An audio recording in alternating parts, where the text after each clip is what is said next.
서자도 괜찮아. 서자. 그건 내 마음인가 보다.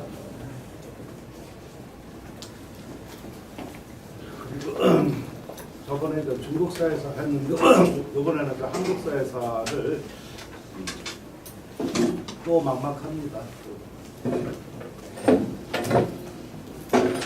한국사에서 나온 것만 해도 삼국시대부터 천도제때 며칠 전을 이렇게 한두 시간에 그 요약하고 할 수가 없어요.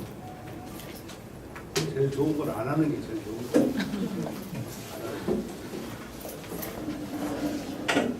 저번에 강의가 어려웠어요? 아니면 들을만 했어요? 좋았습니다. 많이 하라고.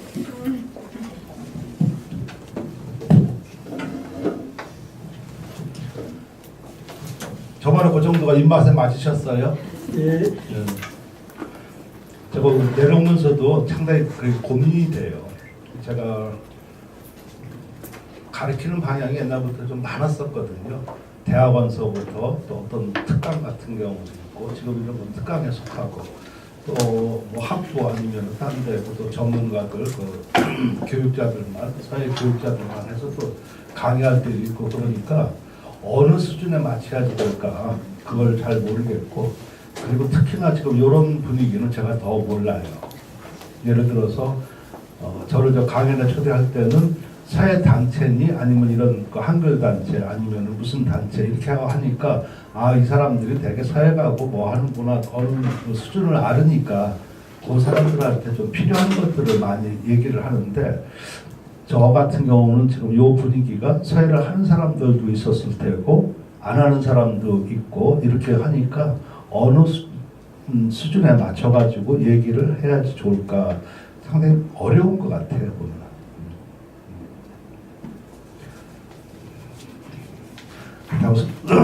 여러분 수준 알았다고 해도 제가 거기에 맞출 수도 없어요.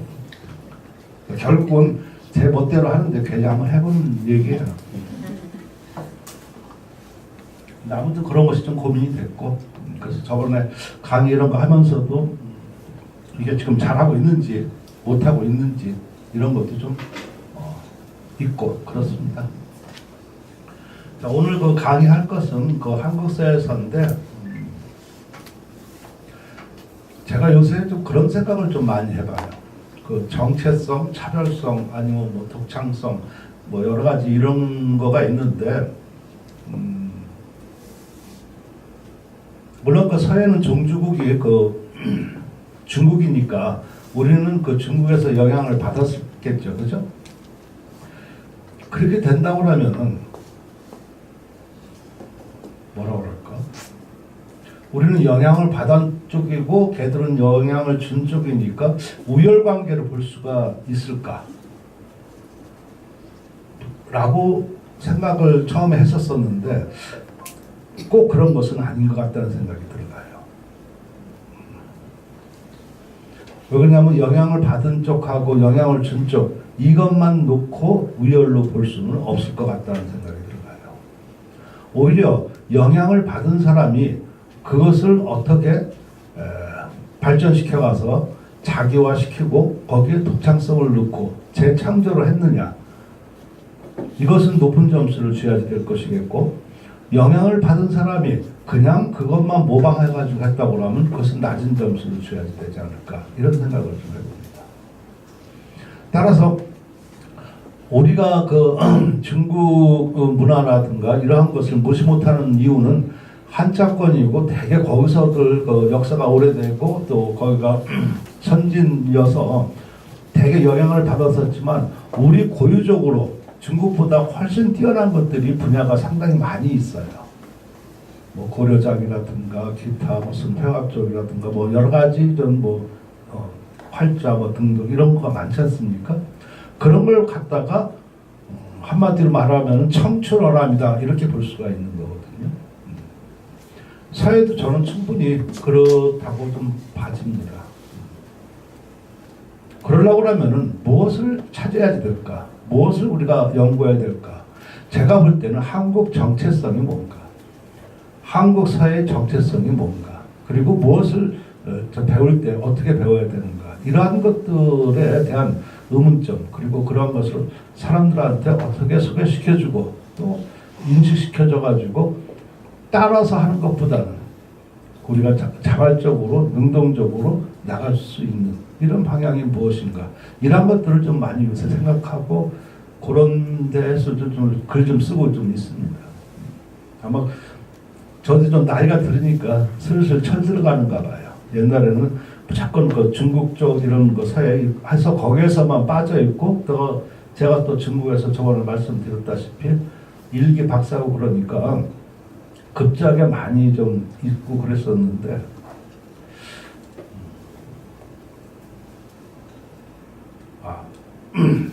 제가 그래서 그 정체성 그것을 더 많이 생각하게 된 것은 아주 간단한 거 때문에 알았었어요. 예를 들어 가지고 중국 뭐 가보신 사람들 뭐 다 아시겠지만 중국 음식하고 우리나라 음식하고 뭐 비슷해요. 그러니까 거기가 기름 많고 저하고 그러지만 제가 말하는 거는 거기 원 자재가 비슷하다는 얘기예요. 마늘이라든가 무슨 뭐 고추 이런 것들도 다 똑같아요. 근데 중국 마늘을 그걸 가져와서 한국에다가 심으면은 똑같은 품종이지만 어떻게 되냐면은 한국에서 심으면은 그 맛이 강해요.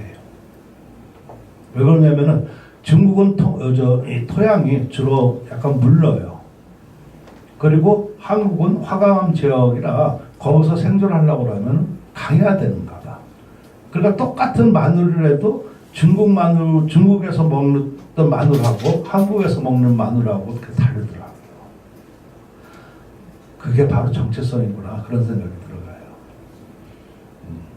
우리가 일부러 정체성을 나타내려고 어떤 걸 막 찾고 이러는 것보다도 지금 여러분이 살고 있고 지금 하고 있는 그 자체가 바로 정체성이다 이런 생각이 들어가요.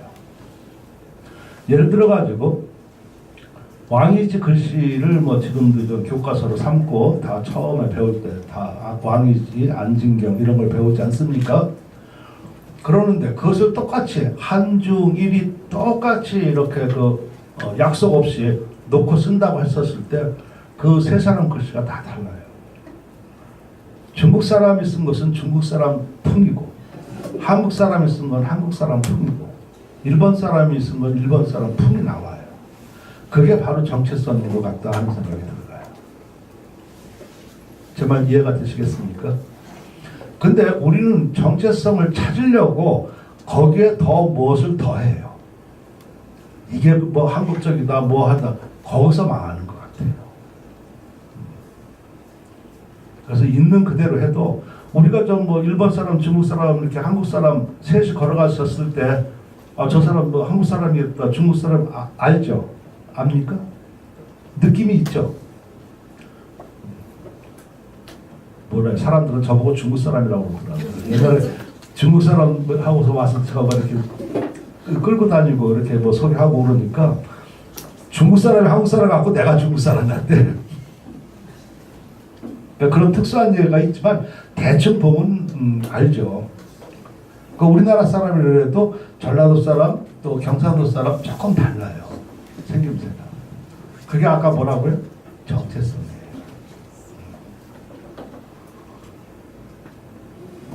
제가 이런 말씀을 왜 드리냐면은 한국 사회에서 하는데 제가 제일 괴로움을 느끼는 거가 바로 그런 거예요. 한국 사회에서는 하는 것도 좋지만 이것이 과연 어떻게 공부를 하고 또 어떻게 이것을 받아들이고 해야지만 중국하고 차별성이 뭐 있을까?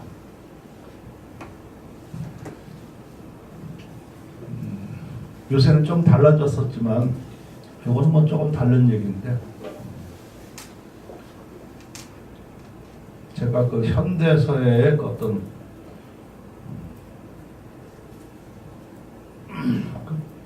이에 대한 어떤 그런 논문을 한번 쓴 적이 있어요. 그것이 아마 지금까지 현대사회에서 쓴 논문의 처음이자 마지막이야.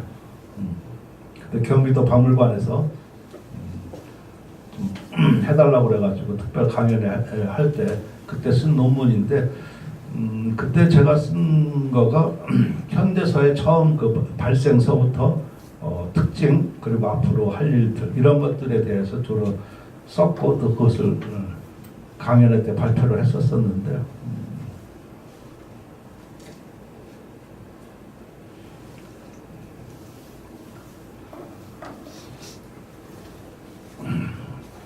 이러한 것들이 제가 왜 그렇게 고민하게 되냐면은 그런 정체성과 한국 거가 없으면은 되게 그 중국 거하고 매도가 돼버려요. 그러니까 옛날에 유럽에서 서해 이렇게 했었을 때는요, 중국 서해를 말하지 않았었어요. 일본 서도를 갖다가 서해라고 그랬어요. 그러니까 외국 사람이 알고 있는 거는 일본 서도였었어요. 그게 왜 그랬었냐면은 그때 뭐 브리실 이렇게 박람회 뭐 이런 걸 해서 최초로 그 일본 사람이 전위서도죠. 이런 걸로 해서 그때 금상을 받았어. 그러니까 이제 이런 게 서해라는 것을 알려줬다고. 그리고 그때 중국은 주기장막 뭐 이렇게 해가지고 했기 때문에 세계하고 소통이 안 됐었습니다. 따라서 외국 프랑스니 기타 이런 외국 유럽에서 알고 있는 서해는 진정한 우리 이런 서해가 아니라 일본 전위서도였었어요. 그랬던 것이 등소평 이후로 중국이 전 개방 문화가 되고 여러 가지 하다 보니까 비로소 중국 서해 이런 것을 알게 됐어요.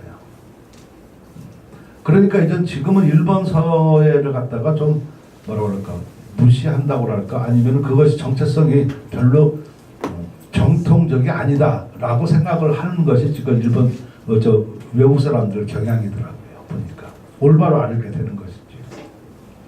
그런데 거기서 제가 화가 나는 거는 한국 서해는 그럼 뭐가 되냐 하는 생각이야. 한국 서해는 물론 한글 서해도 있고 또 한문 하더라도 다르거든요. 물론 처음에 뭐 왕이지 안진경 이런 걸 해서 한국 사람, 일본 사람, 중국 사람도 다 같이 배우죠. 배우는데 문제는 그 형태를 배우는 것이 아니라 그 전에 그 사람이 썼었으니까 썼던 기법이라든가 어떤 이런 것을 배워가지고 그 원리를 우리 걸로다가 재창조를 하는 것이죠. 그죠? 그것을 갖다가 뭐 해동 서성이라고 하는 김생 같은 사람도 우리나라 김생 같은 사람도 바로 그러한 예이죠. 근데 오늘 김생은 제가 안 다뤘어요. 왜 안 다뤘냐면은 그냥 아직 결정적인 자료를 못 찾아가지고 제가 밝히지는 못했는데 제가 생각할 때 김생이 실존 인물인가 의문스러워. 왜 그러냐면 생자 날생자잖아요. 그죠? 김씨 하다가 생자인데 그 생자가 이름일까 하는 생각이 들어요.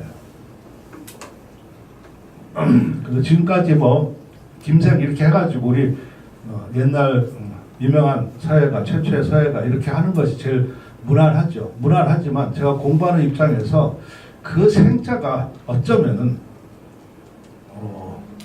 지금 연세 들으신 분들은 다 알지만 옛날에 보면 뭐 주사라고 그래서 있었어요. 김주사, 박주사 이렇게 해가지고 동해일 보고 아니면 그때 면 보고 하는 이런 사람들을 주사라고 그랬었었죠. 지금 보면은 급이 어느 정도 되나? 대장도 아니야. 실무에서 오랫동안 있었던 그런 사람이죠. 그러니까 옛날에도 아마 생이 그런 직책이었었을 것 같은 느낌이 들어요. 그러니까 거기에는 생이 그런 직책이라고 했었으면은, 그러니까 제가 그런 것을 아직 규명을 못했다고요. 그러면 그 앞에 성만 붙이면 다 생이죠, 그죠? 김생, 이생, 박생 이렇게 나올 거라고. 제가 그런 것을 최초에 왜 그랬었냐면은 이 김생 글씨라고 지금 나와져 있는 거가 쭉 이렇게 모아보면은 글씨가 너무 달라. 어떤 획일성이 없어. 물론 초창기, 또 중기, 말기 글씨가 달라져요. 달라지지만 사람도 지금 여러분들도 좀 연세가 높잖아요. 근데 윤영기도 있었고 청년기도 있었고 그랬단 말이야. 물론 달라지죠. 달라지지만 그 사람 자체가 이렇게 크게 달라지는 것은 아니야. 제 말 이해가 되시겠습니까? 근데 그 김생글 씨는 본질적으로 다른 것들이 많아. 그러면 그것은 한 사람 것일 같지는 않다라는 생각이 들어가는 거야. 거기서부터 제가 의문이 처음 나오게 된 거라고. 그래서 다른 사람들은 김생 많이 쓰고 또 이렇게 하고 그러는데 저는 못 쓰겠더라고요. 제가 그런 의심을 가지고 있으니까 내가 쓰면은 또 이게 또 법이 될 수 있잖아, 그죠? 공론화 될 수 있고. 그런데 내가 아직까지 밝히지 못한 사실을 지금도 말하는 것도 좀 어설프지만 머릿속에 계속 남아 있어요, 그런 것들이. 그래서 그런 것들은 빼고 제가 왜 이런 말씀 드리냐면은 우리 것을 좀 찾아보자. 그럼 중국 것을 제대로 알고 저번에 했었으니까 한국 거하고 자꾸만 이렇게 비교를 해가면서 우리 거의 특징이 더 나타날 수 있고 이러한 것들을 우리가 또 개발하고 그런 쪽으로 나가는 것이 요 수업의 본래 의미가 있지 않을까라는 생각이 있어서 서두에 말씀드리는 겁니다. 말은 장황했었지만 결국 우리 거를 한번 올바르게 인식하고 또 중국사회하고 차별성 이런 것도 좀 한번 생각해보고 그래야지만 비로소 한국사회의 정체성을 밝힐 수 있다. 저는 그렇게 생각하기 때문에 그렇습니다. 그래서 제가 작년이구나. 작년에 처음 사람이 아무것도 손 못 대는 그런 논문을 하나 쓴 거가 있는데 그게 바로 한국사회의 시원이에요.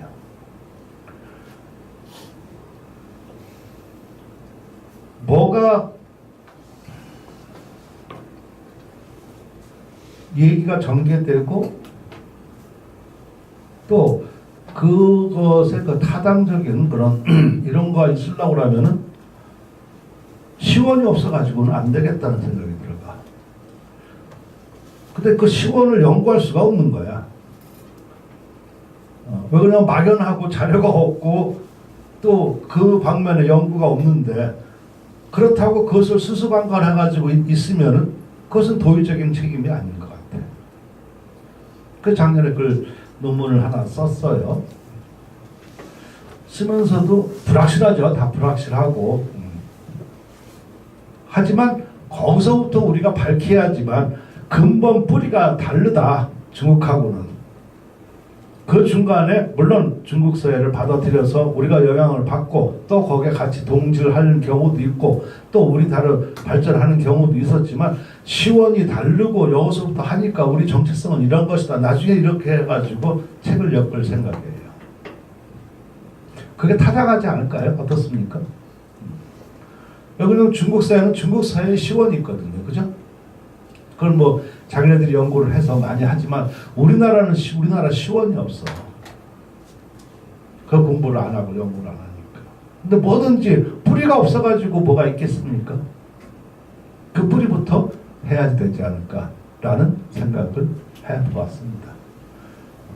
그렇게 해서 제가 그 뒤에 그 조선까지만 해서 유명한 사람만 이렇게 간단히 얘기하고 또 저번에 말씀드린 그럼 네가 그렇게 이론을 그렇게 뭐 잘한다며 그럼 너 글씨를 얼마큼 잘 쓰냐라고 생각하는 사람들이 많더라고요. 그래서 그것도 제 작품도 좀 보여주고 저번에 약속한 것처럼 그렇게 오늘 이 얘기를 전개시켜 보겠습니다.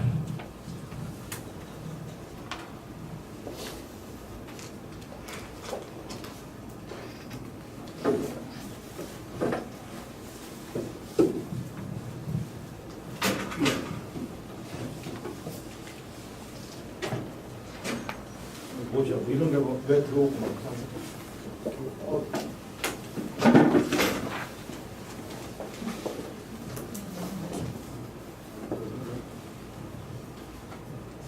아니 그건 아는 화면이 들어요. 이것 때문에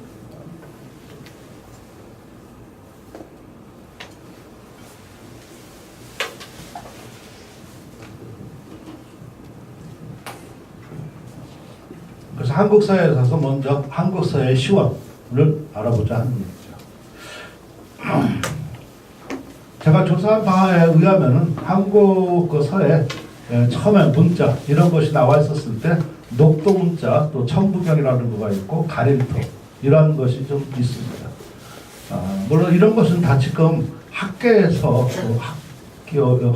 학계에서 정식적으로 인정하고 있지는 않아요. 그렇지만 우리가 속설에 많이 돌아다니고 어느 정도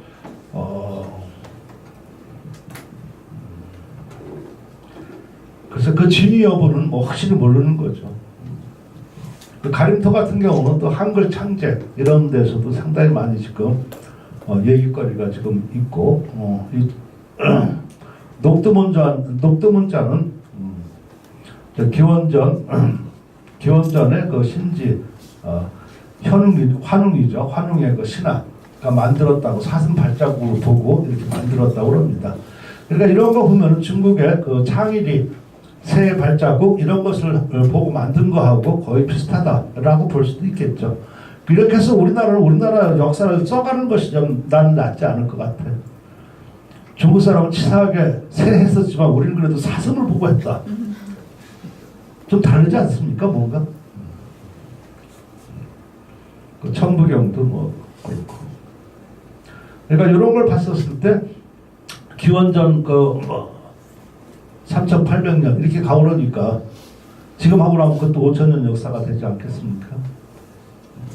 그러니까 이것을 학계에서 인정하지는 않지만 이런 거에 대한 더 어떤 그 사실 조사 또는 자료를 많이 하다 보면은 적어도 우리나라에서의 그 시원이 중국하고 좀 다르고 우리도 고유적으로 그런 것이 있었을 것이다 라고 얘기할 수가 있지 않을까. 자, 이거는 각골문 이전의 문자예요. 그리고 요거는 좀 각고가 있었지만 지금 어떤 사람들은 그 각골문이 만든 것이 그 은나라잖아요. 그 은나라 사람이 그 동이족이라는 얘기가 있어요. 여기서 동이족이라고 하는 거는 그때 구이가 있었어요. 구이. 뭐 동서남북 뭐 해가지고 또 기타 이렇게 해가지고 구이야. 구이 중에 하나가 동이야. 그 사람들이 이전 그 흘러 가가지고 은나라로 그 은나라가 중화민족이 아니에요. 이민족이거든요. 그게 바로 동이족이다.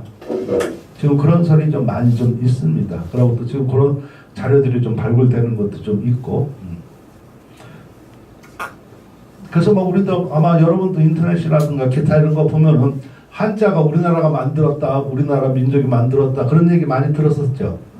그러니까 뭐 그런 것은 학계에서 아직 그 공식적으로 인정하고 있지 않지만 그게 아까 제가 말씀드린 이 동이족의 바로 그 각골문 이런 현상이 있기 때문에 그런 말을 떠돌아다니는 것 같습니다.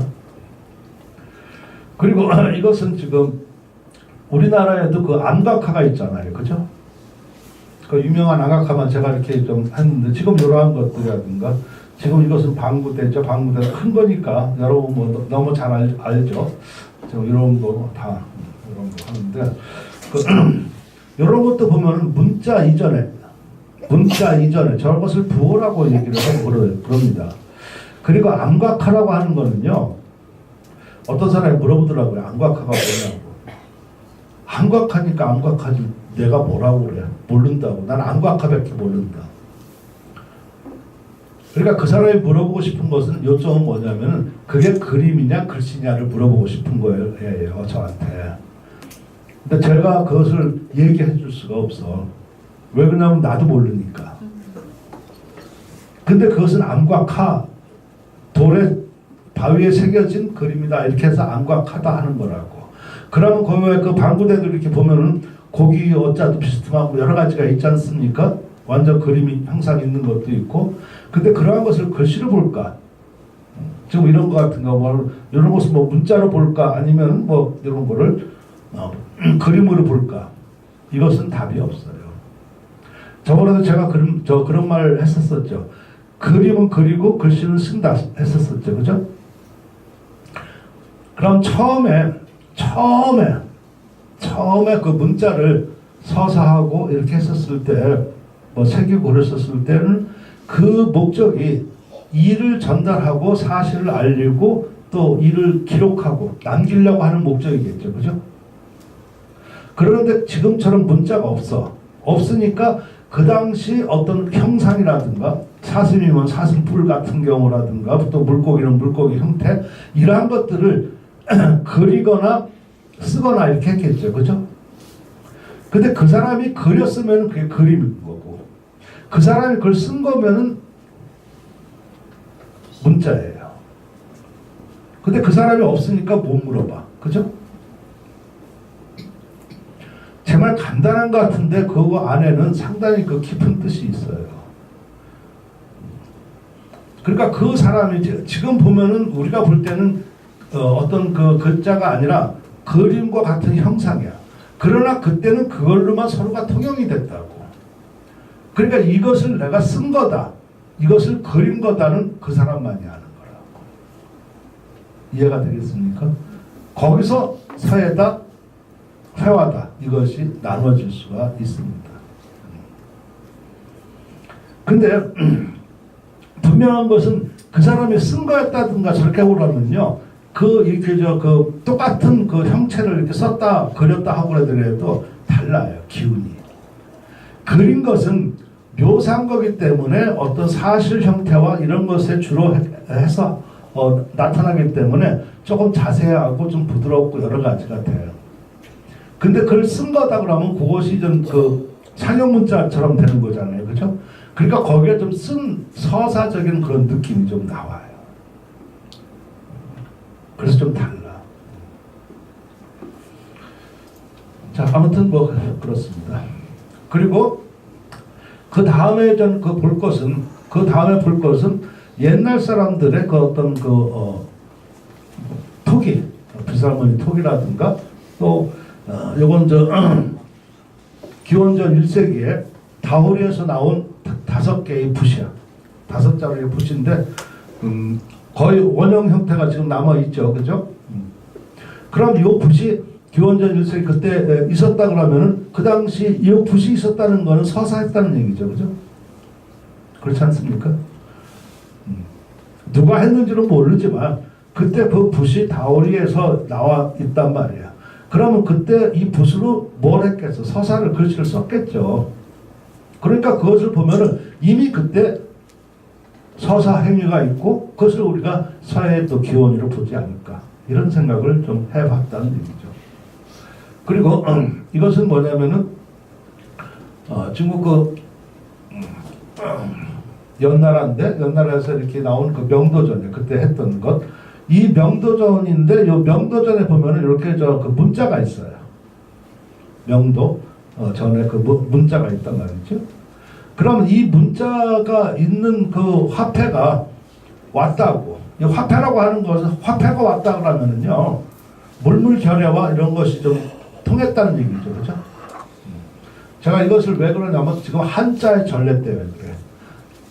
저번에도 말씀드렸다시피 삼국 서해의 시원이다. 그러면 제일 먼저 뭘 차지하지다면 우리나라에서 문자가 언제부터 나왔을까? 문자가 나와야지 글씨를 쓸 거 아니겠습니까? 그죠? 그럼 문자가 언제부터 나오고 했었을까? 그것이 바로 한국 서해의 시원을 찾는 가장 빠른 길이지 않을까 싶어가지고 보니까 그 화폐가 이렇게 했다는 것은 서로가 그때 어떤 뭐 물물 교환 아니면 이거 상업 활동이 있었고 또 이동 경로가 나오게 되겠죠. 따라서 여기서 보면은 지금 이런 거가 썼다고 하는 거는 이미 문자를 향유할 수 있었다는 얘기죠. 문자가 전래가 됐다고 볼 수 있겠죠, 그죠?